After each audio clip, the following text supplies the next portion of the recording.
மூச்சு விடுவதில் சிரமம் காரணமாக டெல்லியில் உள்ள எய்ம்ஸ் மருத்துவமனையில் அனுமதிக்கப்பட்டிருந்த முன்னாள் பிரதமர் மன்மோகன் சிங் சிகிச்சை பலனின்றி காலமானார். அவருக்கு வயது 92. அவருடைய மறைவுக்கு அரசியல் மற்றும் உலக தலைவர்கள் பலரும் இரங்கல் தெரிவித்து வருகின்றனர். மன்மோகன் சிங் 26 செப்டம்பர் 1932 அன்று பஞ்சாபில் பிறந்தார்.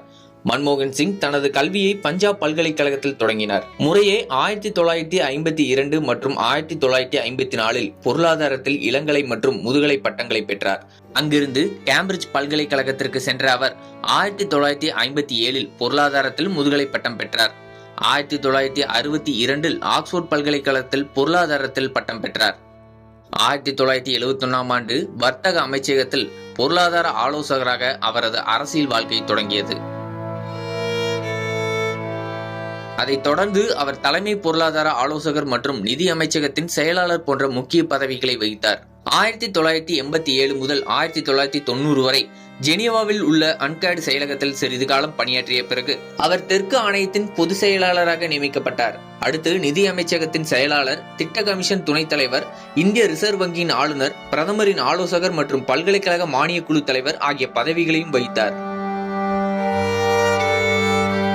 இதைத் தொடர்ந்து மன்மோகன் சிங் 1991 ஆண்டு அக்டோபர் மாதம் நரசிம்மராவ் ஆட்சியின் போது அசாம் மாநிலத்திலிருந்து மாநிலங்களவை உறுப்பினராக தேர்வானார். நரசிம்மராவ் தலைமையிலான காங்கிரஸ் ஆட்சியில் நிதியமைச்சராக இருந்தார்.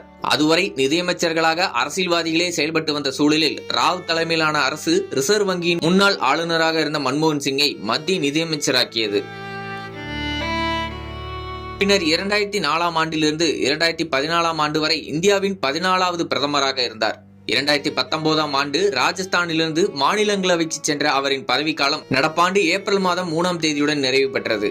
இதைத் தொடர்ந்து அவர் வீட்டில் ஓய்வெடுத்து வந்தார். கடந்த ஆண்டு ஆகஸ்ட் 3ஆம் தேதி நடந்த நாடாளுமன்ற கூட்டத்தொடரின் போது டெல்லி தேசிய தலைநகர் பிராந்திய அரசு மசோதா மக்களவையில் நிறைவேறியது. அப்போது கூட மன்மோகன் சிங் சக்கர நாட்களில் அவைக்கு வந்து மசோதாவிற்கு எதிராக வாக்களித்தார். தொடர்ந்து நாட்டிற்காக உழைத்த அவர் 1987 பத்ம விபூஷன், 1993 ஆண்டின் நிதியமைச்சருக்கான யூரோ பண விருது, 1993 மற்றும் 94 ஆகிய இரண்டிலும் ஆண்டின் நிதியமைச்சருக்கான ஆசிய பண விருது மற்றும் 1995 இந்திய அறிவியல் காங்கிரசின் ஜவஹர்லால் நேரு பிறந்த நூற்றாண்டு விருது ஆகிய விருதுகளை பெற்றுள்ளார்.